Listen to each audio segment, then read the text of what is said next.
Sindhu Bhairavi new promo சந்தோஷமா மாப்பிள்ளை வீட்டுக்காரங்க வந்திருக்காங்கன்ட்டு எல்லாம் வருவாங்க. நம்ம மாப்பிள்ளை வீட்டுக்காரங்க கேட்குற வரதட்சணையை பார்த்தா அந்த அளவுக்கு ஃபீல் ஆகிடுறாங்க. மாப்பிள்ளையுமே அங்கேருந்து போயிடுறாங்க. உடனே எனக்கு கல்யாணமே வேண்டான்னு காயத்ரி அழகவும், அப்போ பைரவி எல்லாத்தையும் நான் பார்த்துக்கிறேன்றாங்க. முடியுமா பைரவின்றாங்க. அப்போ அன்னபூரணிக்கிட்ட இங்கே பாருங்க அத்தை, நீங்கள் எதை நினச்சி கவலைப்படாதீங்க. கண்டிப்பாக கல்யாணம் பண்ணி வைக்க வேண்டியது என்னுடைய பொறுப்பு.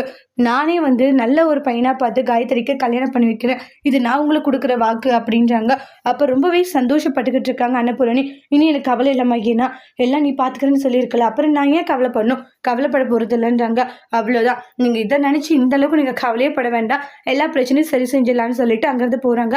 காயத்ரி ரூமில் ரொம்பவே எமோஷ்னலாக ஃபீல் பண்ணுறாங்க.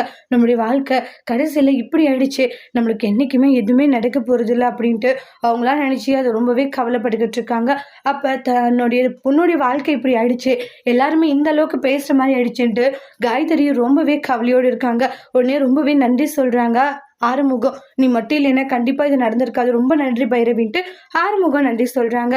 அதோட இந்த ப்ரமோவை முடிச்சிருக்காங்க.